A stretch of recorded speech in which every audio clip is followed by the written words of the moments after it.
एक परीक्षा में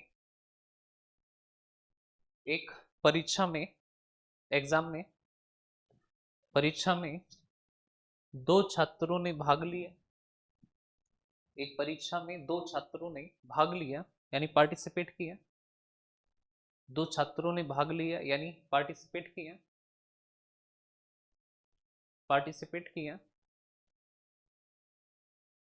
दो छात्रों ने भाग लिया यानी पार्टिसिपेट किया। एक छात्र को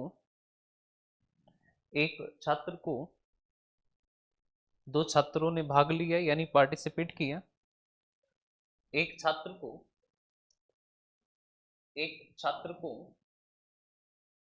छात्र को एक छात्र को 20% अंक प्राप्त हुए। एक छात्र को 20% अंक प्राप्त हुए। 20% अंक प्राप्त हुए और वह 20% अंक प्राप्त हुए और वह एक छात्र को 20% अंक प्राप्त हुए और वह 20% अंक प्राप्त हुए और वह 5 अंकों से फेल हो गया। 5 अंकों से फेल हो गया। जबकि एक दूसरे छात्र को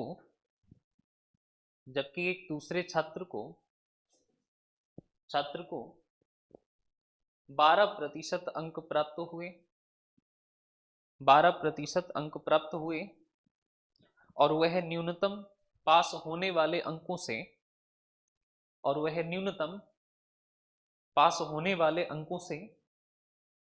न्यूनतम पास होने वाले अंकों से 3 अंक अधिक पा गया। न्यूनतम पास होने वाले अंकों से 3 अंक अधिक पा गया। न्यूनतम पास होने वाले अंकों से 3 अंक अधिक पा गया। 3 अंक अधिक पा गया। तो बताइए कि न्यूनतम पास होने वाले अंकों से 3 अंक अधिक पा गया। तो बताइए कि 3 अंक अधिक पा गया। तो बताइए कि 3 अंक अधिक पा गया। तो बताइए कि परीक्षा का पूर्णांक क्या होगा। तो बताइए कि परीक्षा का पूर्णांक क्या होगा। छात्रों के अंक क्या होंगे। परीक्षा का पूर्णांक क्या होगा। छात्रों के अंक क्या होंगे। परीक्षा का पूर्णांक क्या होगा। छात्रों के अंक क्या होंगे। छात्रों के अंक क्या होंगे तथा पास होने वाले अंक क्या होंगे। पास होने वाले अंक क्या होंगे तथा पास होने वाले अंकों का प्रतिशत क्या होगा। तथा पास होने वाले अंकों का प्रतिशत क्या होगा। पास होने वाले अंकों का प्रतिशत क्या होगा। पास होने वाले अंकों का प्रतिशत क्या होगा ये बात बताना है।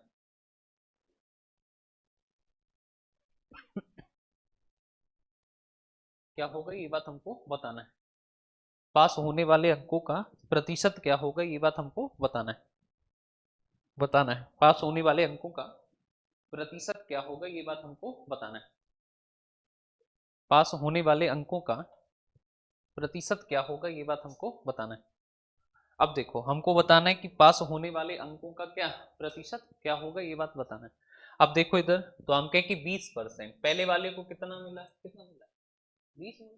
20 बोले और दूसरे वाले में ना पहले वाले को 10 करो। आंसर भी निकाल दिए क्या। वाह गलत है सवाल।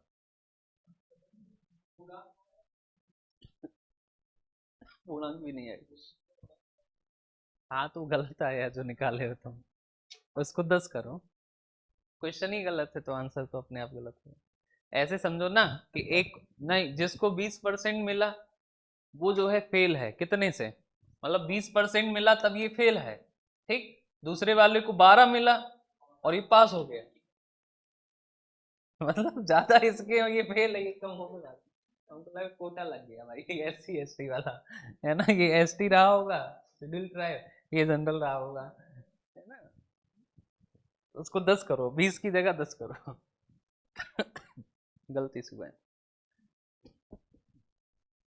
तो देखो पहले वाले को 10% मिला और ये फेल है कितने नंबर से, 5। 5 से अगर ये फेल है तो क्या लगाओगे, माइनस। तो आपके ये 5 नंबर से फेल है, और अगर 5 से फेल है तो आप क्या लगाओगे, माइनस। अरे बोलो क्या लगाओगे, माइनस। हमके दूसरे वाले को कितना मिला है, अरे बोलो कितना, तो 12। तो दूसरे वाले को मिला है कितना परसेंट, 12%। और ये क्या किया है कि पास होने से ज्यादा पा गया, कितने नंबर, 3। तो ज्यादा पाया है तो क्या लगाओगे, प्लस। तो हमके कि देखो फेल हुआ है तो तुम क्या लगाओगे, माइनस। ज्यादा पाया है तो क्या लगाओगे, प्लस। तो ये देखो 10% से 12%, तो कितना बढ़ा है, 2%। तो हम कहें कि परसेंट में तो 2% बढ़ा, लेकिन अगर हम तुमसे पूछें कि ये देखो पहले क्या था, ये माइनस में 5, अब ये क्या है, प्लस में 3, तो हम कहें कि कितना बढ़ा, तो -5 से +3 तो बढ़ गया कितना, 8। अरे बोलो कितना, 8। तो हम कहें 2% बराबर 8 है, तो 1% का मान तो 2 से काटोगे तो ये कितना, 4। और अगर 1% का मान 4 है तो हम कहें 100% का मान तो गुणा करोगे कितने से, 100 से। तो 100 गुणा 4 तो हो जाएगा कितना, 4। तो जो पूर्णांक है वो कितना आ जाएगा, 400। तो हम के पूर्णांक आ जाएगा कितना, 400। तो हम कहे कि स्टूडेंट के मार्क्स, किसके मार्क्स, स्टूडेंट के। तो हम के स्टूडेंट के मार्क्स, तो आप हमेशा ध्यान रखना कि स्टूडेंट के मार्क्स क्या होंगे। तो पूर्णांक कितना है, 400 का कितना परसेंट, तो पहले वाले को कितना मिला, 10%। तो 400 का 10% हमने पता किया, तो ये कितना आ गया, 40। हम कहे कि ये देखो 400 और का कितना परसेंट, तो कितना, 12। तो हम कहे कि 12%, तो 12 और चौकू कितना, 48। तो 12 चौकू हो जाएगा कितना, 48। तो हम के पहले को मिलेंगे 40, तो दूसरे को कितना मिलेंगे, 48। कितना मिलेंगे, 48। तो पहले को मिलेंगे कितना, 40, तो दूसरे को कितना मिलेंगे, 48। तो पहले को 40 तो दूसरे को कितना मिलेंगे, 48। अरे बोलो कितना, 48। तो पहले को 40 तो दूसरे को कितना, 48। ये तो स्टूडेंट के मार्क्स हो गए। हमके पास होने वाले नंबर कितना, यानी पासिंग मार्क्स क्या बताना है, पासिंग मार्क्स। अरे बोलो क्या बताना है, पासिंग मार्क्स। तो हमके अगर पासिंग मार्क्स बताना है तो आप हमेशा ध्यान रखना कि किसी भी एक स्टूडेंट के नंबर ले लो, चाहे पहले के हो चाहे दूसरे के। तो हमने लिए किसके, पहले के ले लो। तो पहले वाले को नंबर कितने मिले, 40, और ये फेल कितने से है, 5। तो 5 नंबर और दे दो, तो पास होने वाले कितने हो जाएंगे, 45। कितने, 45। अब बताना है पास होने वाले अंकों का प्रतिशत। तो पास होने वाले अंक इतने हैं, कितने में से, तो 400 में से। और परसेंट के लिए गुणा कितना, 100। तो 0 से 0 कटा, तो ये 4 एकम 4, 4 एकम 4, तो हो जाएगा कितना, तो 11 सही 1/4, या फिर 11.25%। तो पासिंग परसेंट जो है वो कितना हो जाएगा, तो 11.25%। क्लियर है बात, अरे बोलो। नेक्स्ट, अगला सवाल। एक परीक्षा में यानी एग्जाम में, एक परीक्षा में यानी एग्जाम में दो छात्रों ने भाग लिया, दो छात्र यानी 2 स्टूडेंट्स। एक एग्जाम में दो छात्रों ने भाग लिया यानी पार्टिसिपेट किया, दो छात्रों ने भाग लिया यानी पार्टिसिपेट किया। एक छात्र को एक छात्र को एक छात्र को एक छात्र को पार्टिसिपेट किया, एक छात्र को 15% अंक प्राप्त हुए और वे 15 अंकों से फेल हो गया। एक छात्र को 15% अंक प्राप्त हुए और वह 15 अंकों से फेल हो गया, 15 अंकों से फेल हो गया। जबकि एक दूसरे छात्र को जबकि एक दूसरे छात्र को 12% अंक प्राप्त हुए, 12% अंक प्राप्त हुए और वह 21 अंकों से फेल हो गया। जबकि एक दूसरे छात्र को 12% अंक प्राप्त हुए और वह 21 अंकों से फेल हो गया। 12% अंक प्राप्त हुए और वह 21 अंकों से, 21 यानी 21, 21 अंकों से फेल हो गया, 21 अंकों से फेल हो गया। 12% अंक प्राप्त हुए और वह 21 अंकों से फेल हो गया, तो बताइए कि परीक्षा का पूर्णांक क्या होगा? परीक्षा का पूर्णांक क्या होगा? पूर्णांक क्या होगा? दूसरी बात, छात्रों के अंक क्या होंगे? छात्रों के अंक क्या होंगे? तीसरी बात, पास होने वाले अंक क्या होंगे? तीसरी बात, पास होने वाले अंक क्या होंगे? चौथी बात, पास होने वाले अंकों का पास होने वाले अंकों का प्रतिशत क्या होगा? पास होने वाले अंकों का प्रतिशत क्या होगा, ये बात बताना है। पास होने वाले अंकों का प्रतिशत क्या होगा, ये बात बताना है। पूर्णांक बताना है, छात्रों के अंक बताने हैं, पास होने वाले अंक क्या होंगे और पास होने वाले अंकों का प्रतिशत क्या होगा, ये बात बताना है। पास होने वाले अंकों का प्रतिशत क्या होगा, ये बात बताना है। पास होने वाले अंकों का प्रतिशत क्या होगा, ये बात बताना है। क्या होगा, ये बात हमको बताना है। पास होने वाले अंकों का प्रतिशत क्या होगा, ये बात बताना है। क्या होगा, ये बात बताना है। पास होने वाले अंकों का प्रतिशत क्या होगा, ये बात बताना है। क्या होगा, ये बात हमको बताना है। चलो बता दिए, पास होने वाले अंकों का प्रतिशत क्या होगा। अब इधर देखो, हमके इसको मिला है कितना? 15%, और ये फेल है कितने अंकों से? 15। तो हमके 15% मिला और फेल है कितने से? 15। हम कहें कि इसको कितना मिला? 12%, और ये फेल है कितने से? 21। यानी कि दोनों लोग क्या है? फेल। तो हमके देखो 15% से 12% हुआ, तो हम कहे कि ये कम हुआ है, और कितना कम हुआ? 3%। कितना कम हुआ? 3। हम कहे कि परसेंट में तो 3 कम हुआ, लेकिन यहाँ पे देखोगे कि यहाँ फेल है 15 से और यहाँ फेल है कितने से? 21। तो 15 से 21, तो हमके ये बढ़ रहा है, कम हो रहा है। तो पहले -15 था, अब -21 हो गया, और माइनस चला गया, यानी कम हुआ है। तो हमके -15 से -21, तो कितना और कम हुआ? 6। तो हमके परसेंट में तो 3% कम हो रहा, लेकिन नंबर में कितना? 6। तो 3% का मान 6, तो 1% का मान कितना होगा? 2। और अगर 1% का मान 2 है, तो 100% का मान कितना? तो गुणा करोगे 100 से, ये हो जाएगा कितना? 200। कितना हो जाएगा? 200। अब हम कहे इधर देखो, हो जाएगा कितना? 200। हम कहे कि छात्रों के अंक, तो हम कहे कि पूर्णांक देख लो, तो पूर्णांक 200 है, पहले वाले के कितने हैं? 15%। तो 200 का 15% कितना? 30। तो ये होंगे पहले छात्र के अंक। दूसरे वाले के पूर्णांक 200 है, दूसरे वाले के कितने? 12%।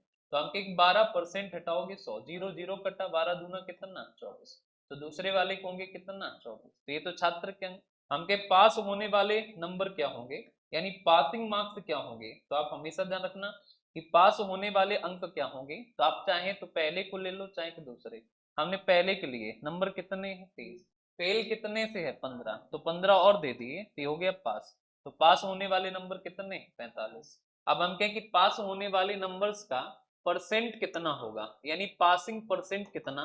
तो हम कहें कि पास होने वाले नंबर 45। टोटल कितने में से? 200 में से। और परसेंट के लिए गुणा कितना? 100। 0 0 कटा, एक काटोगे तो हो जाएगा 22 और पॉइंट कितना? 5। तो जो करेक्ट आंसर होगा वो हो जाएगा 22 और पॉइंट कितना? 5। क्लियर? बोलो।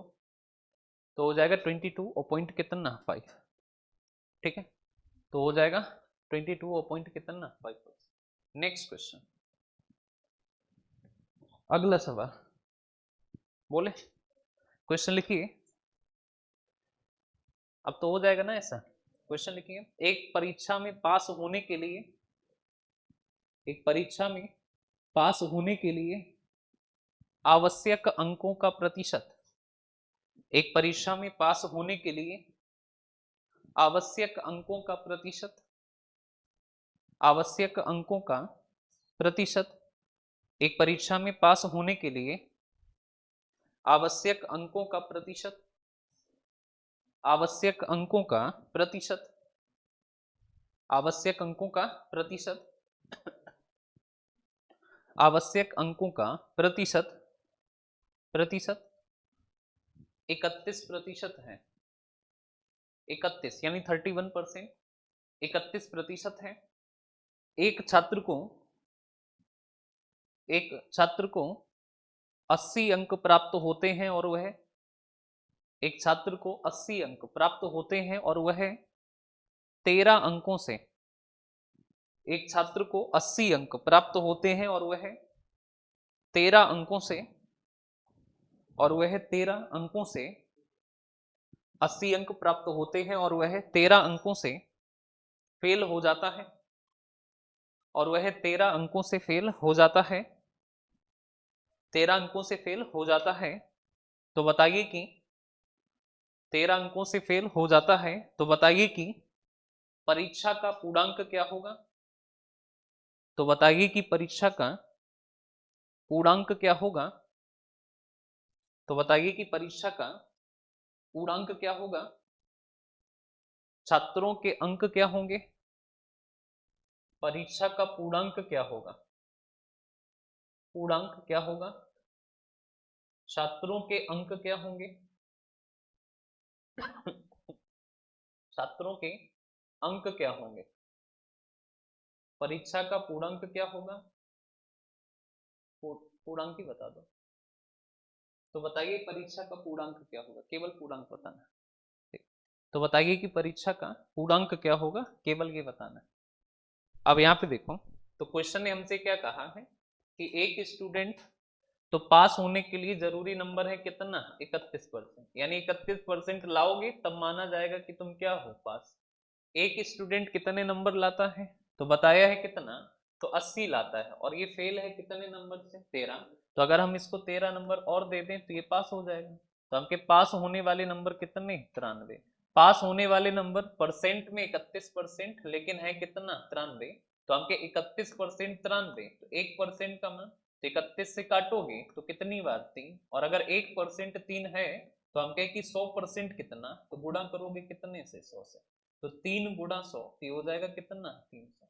तो 3 का गुणा करोगे कितने से, 100 से, तो हो जाएगा कितना, 300। क्लियर है बात। तो 3 गुणा 100 करोगे तो ये हो जाएगा कितना, 300। तो पूर्णांक हो जाएगा 300 और 300 का मतलब कितना, 300। नेक्स्ट, अगला सवाल। एक परीक्षा में पास होने के लिए एक परीक्षा में पास होने के लिए आवश्यक अंकों का प्रतिशत, एक परीक्षा में पास होने के लिए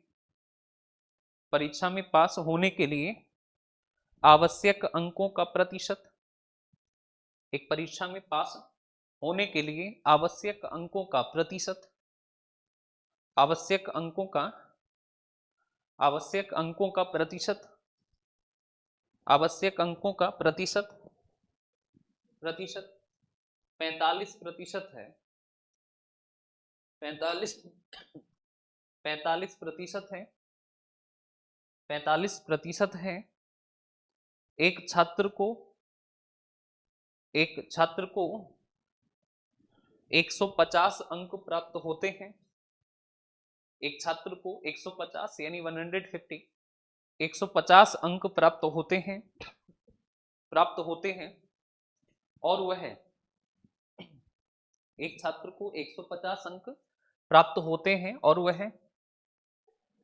वह न्यूनतम पास होने वाले अंकों से न्यूनतम पास होने वाले अंकों से 15 अंक अधिक पा जाता है और वह न्यूनतम पास होने वाले अंकों से 15 अंक अधिक पा जाता है। तो बताइए कि अधिक पा जाता है तो बताइए कि परीक्षा का पूर्णांक क्या होगा। तो बताइए कि परीक्षा का पूर्णांक क्या होगा, तथा यही बता दो पूर्णांक क्या होगा। तो बताइए कि परीक्षा का पूर्णांक क्या होगा।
हो गया।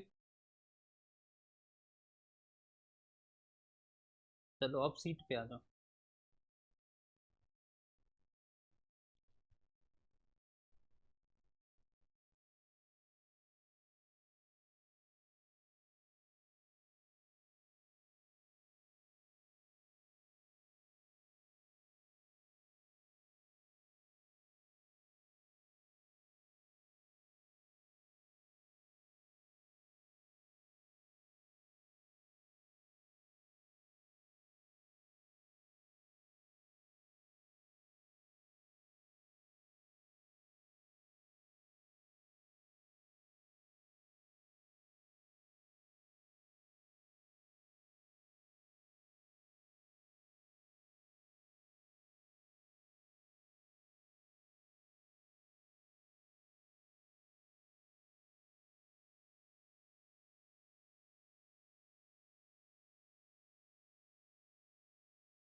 चलो देखो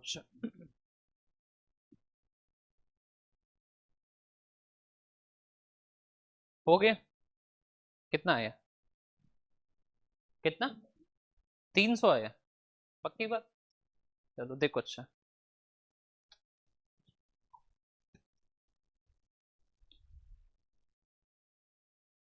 देखो 45% चाहिए तो पास हो जाओगे, उसको मिले कितने हैं? 150। लेकिन ये पास होने से ज्यादा है, और पास होने से कितने ज्यादा है? 15।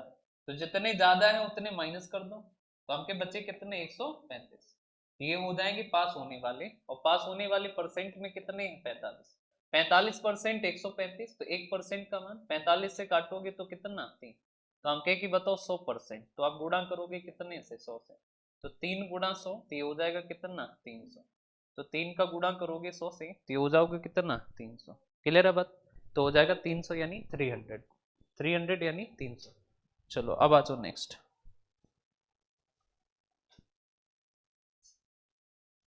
आगे चलो, सीट पे आओ। सीट।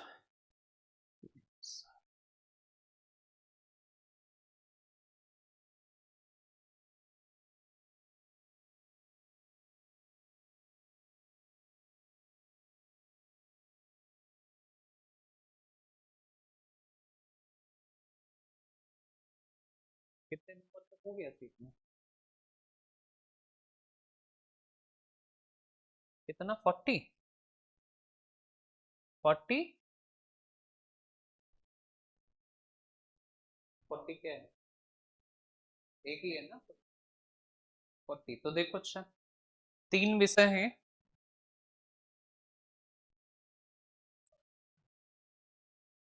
20, 20 दूनी 40, 20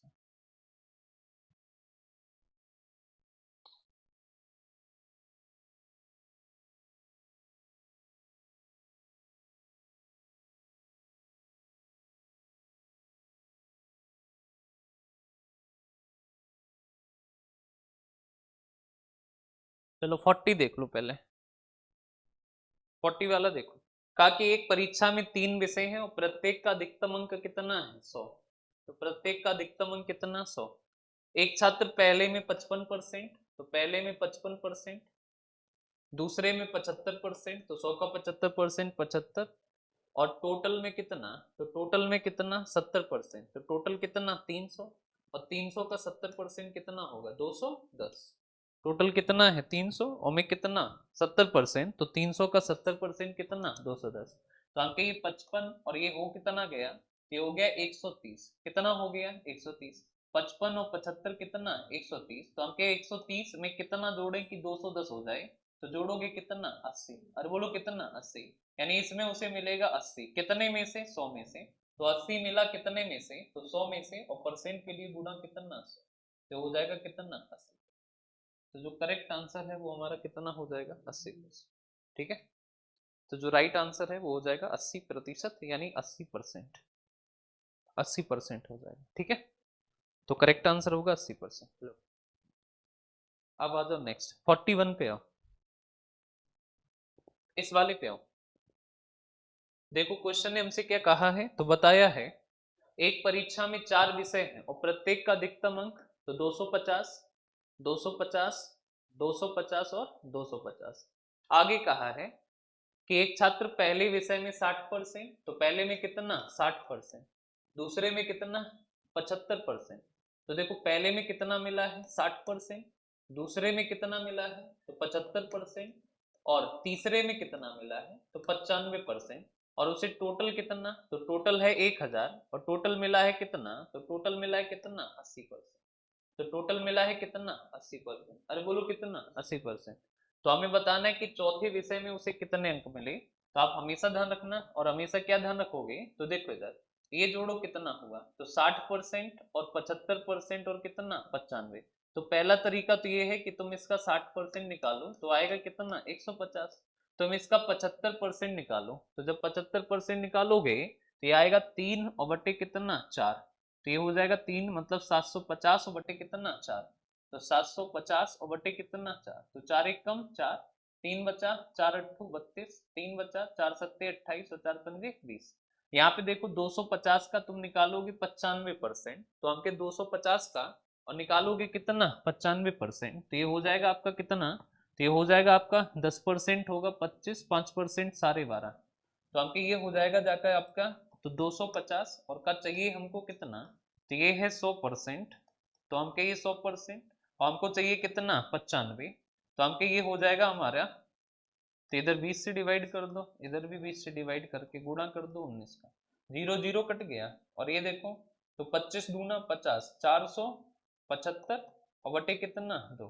तो ये हो जाएगा 2 दूनी 4, 2 तिया 6, 2 सत्ते 14, 2 पंजे 10। तो 237 और दशमलव कितना 5। तो 237.5। अब देखो यहाँ तक उसके, अब हम कहे कि देखो टोटल, तो 1000 का 80% कितना 8।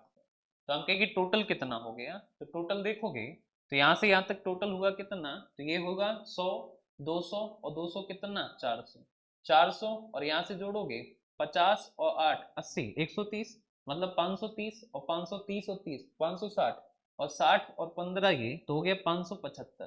तो यहाँ तक हो चुका है कितना 575।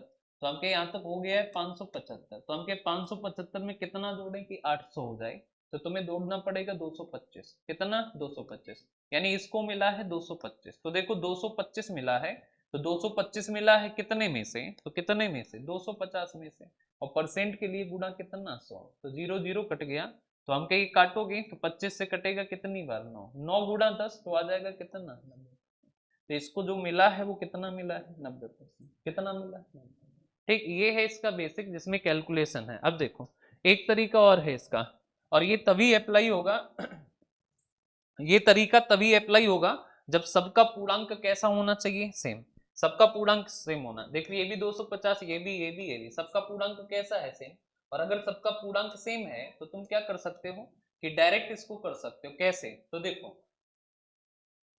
सब्जेक्ट कितने हैं 4, पहले में कितना मिला 60%, दूसरे में कितना 75, तीसरे में कितना 95, कितना 95। तो हमके टोटल कितना हो गया, तो ये हो गया 100, 170, 230, कितना हो गया 230। तो 230% हो गया। अच्छा, कहा कि चारों में मिला है 80%, कुल में कितना 80। तो हमके चार हैं, अगर चार का 80 है तो ये टोटल कितना हुआ चार का 320। तो देखो तो हमके 230 में कितना जोड़े कि 320 हो जाए, तो कितना जोड़ना पड़ेगा 90।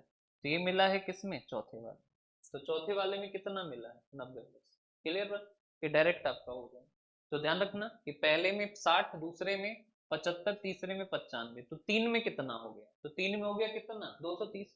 और चारों में कितना है 80%, तो 80 गुणा 4 तो कितना 320। तो हमके ये 230 ये 320, तो हमके तीन में 230 और चार में कितना 320, तो कितना ज्यादा हो रहा है 90। इसका मतलब चौथे में कितना मिल रहा है 90%। ठीक है,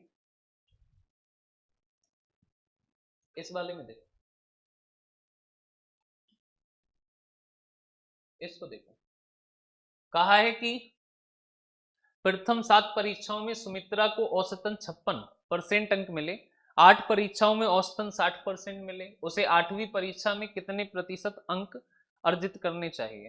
तो हमके 8वीं में कितने करने चाहिए? अब देखो 7 परीक्षाओं में कितने मिल रहे हैं? 56%। कितना मिल रहे हैं? 56।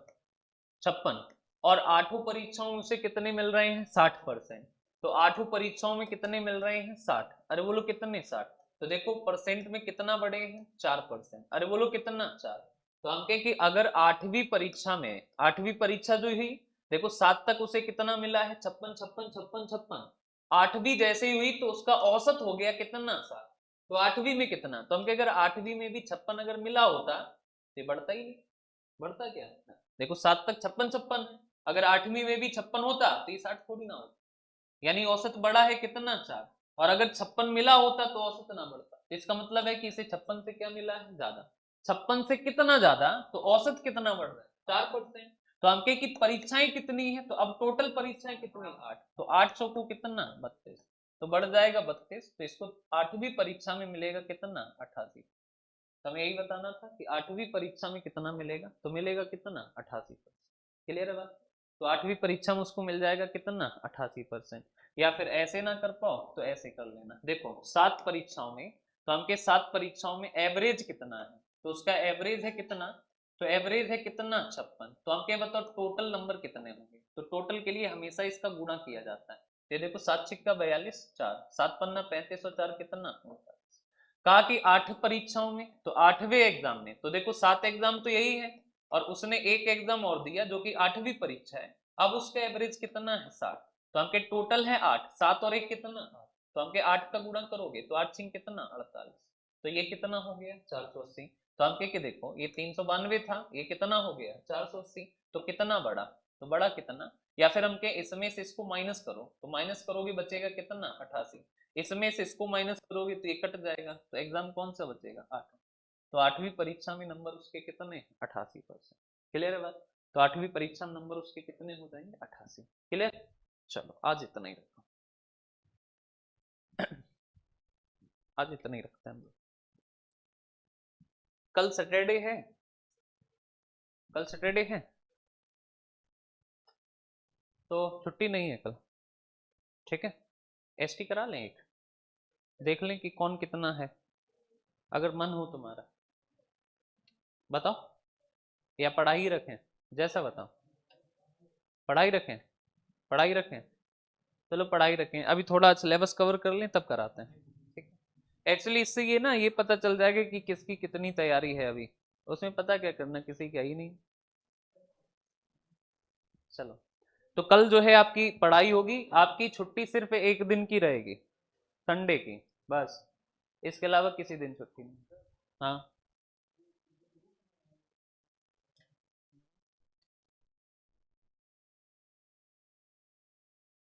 तो हम वो क्लास में ही ले लेंगे ना, है ना? तुम बता दिया करो ना। ठीक है, क्लास। हाँ, अच्छा अलग से हैं, अलग वाले। तो तो अलग वाले के लिए तो हमको भेज देना, हम टाइम निकाल के बता देंगे। जैसे कि टॉपिक वाइज चलो, जैसे अभी परसेंटेज चल रहा है, तो ये परसेंटेज का क्वेश्चन कहीं का भी हो तुम अपना पूछो। ठीक है, टॉपिक वाइज रहे, मतलब ऐसा ना हो कि जैसे परसेंटेज चल रहा है, पूछ रहे हो तुम नंबर सीरीज का, तो उससे क्लास डिस्टर्ब होगी फिर, है ना? तो जो डाउट है वो अपने पूछते चलो साथ ही साथ। ठीक, ये अभी जैसे ही हम इसको खत्म करेंगे उसके बाद तुम्हारे डाउट नहीं बचेंगे, लास्ट में हम उसका डाउट ले लेंगे। तो डाउट अपना इकट्ठा करते रहो, या फिर हमको यही टेलीग्राम पे भेजते रहो। देखो ग्रुप अगर कर देंगे ना तो फिर उसमें बहुत हौच पौच हो जाएगा। ठीक है, जैसे कि अभी देखो कितना साफ सुथरा लग रहा है। ठीक, कोई क्लास मिस है अगर, तो ये 21 तारीख की क्लास, 22 की, 23 की, और ये अभी 24 की आ जाएगी। देखो 3 3 का पेयर बन के चल रहा है, 3 3 3। तो इसमें देख क्या है ना कि देखो, एक वो है ना, more study more confusion, no study no confusion. No study नहीं चला जाना है, एग्जैक्ट स्टडी करो तो नो कंफ्यूजन है। ठीक है, तो एग्जैक्टली हम लोग चलेंगे। अब तुम्हें इसमें ना ये हिसाब किताब चलते रहो, जैसे कि 21 तारीख को जो मैंने पढ़ा, क्या मेरा 100% ओके? ये 100% तैयार होना चाहिए। ये 100% तैयार होना चाहिए, ये 100% तैयार होना चाहिए। ठीक है, देखो वोकाल बनाने के लिए जिंदगी पड़ी है, तब बना लेना। अभी केवल क्या कर लो, पढ़ाई। बहुत ज्यादा ओवर स्मार्ट बनने की कोशिश नहीं करना है। सीधा सा एग्जाम उन बच्चों के नहीं निकलते हैं जो बहुत ज्यादा जो है हौच पौच में पड़े रहते हैं। एग्जाम हमेशा उस बच्चे का निकलता है जो इतना टारगेट लेके चलता है कि मेरे एग्जाम में जो आना है वो मेरा 100% होना चाहिए। वो जब मेरा तैयार हो जाएगा, फिर जो एडवांस लेवल तक जितना एग्जाम जा सकता है वो मेरे सारे लेवल तैयार होने चाहिए। जिसकी किताबें फिक्स होती हैं कि मुझे यही पढ़ना है, जिसका माइंड फिक्स होता है कि मुझे इतना ही पढ़ना है, जिसका मॉक टेस्ट भी फिक्स होता है कि मुझे इतने ही मॉक टेस्ट लगाने, सारी चीजें फिक्स होती हैं, उसके पास कोई कंफ्यूजन नहीं होना चाहिए किसी भी चीज को लेके। वो बच्चा जो है पहली बार में पास कर जाएगा। और कंफ्यूजन से बचने का बड़ा सिंपल सा तरीका है कि आप ना, आपका फोकस एक होना चाहिए कि मुझे जो पढ़ाया जाएगा उसको मैं 100% तैयार करूंगा। बस ये मूल मंत्र है कि मैं जो रोज पढ़ूंगा उसको 100% रोज तैयार करूंगा। बस। और हम पढ़ाएंगे 100%, तैयार भी करोगे तुम कितना, 100%।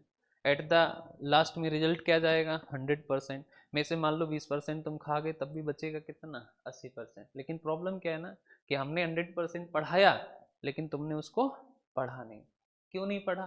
क्योंकि तुम एक ही यूनिवर्स में पता नहीं कितने यूनिवर्स में एक साथ होते हो। ठीक, अलग अलग जगह होते हो तुम। अब जैसे कि हमारा काम है पढ़ाई करना, तो अब तुम केवल पढ़ाई पे रहो ना, देखे नहीं होता सिलेक्शन होगा, और बहुत बढ़िया रैंक से होगा। हमारे जीवन में सिर्फ एक समस्या है, एक टाइम पे एक जगह रहना। ये तुम अगर सीख जाओगे तो गणित वणित बहुत आसान है, इसमें कोई दिक्कत नहीं है। कठिन जो है वो ये है कि हम एक टाइम पे एक जगह रह पाए, एक बार में एक चीज को फोकस कर पाए, एक एटीट्यूड को लंबे समय तक बनाए रख पाए, एक पाथ पे लंबे समय तक चल पाए। ये सारी चीजें कठिन है।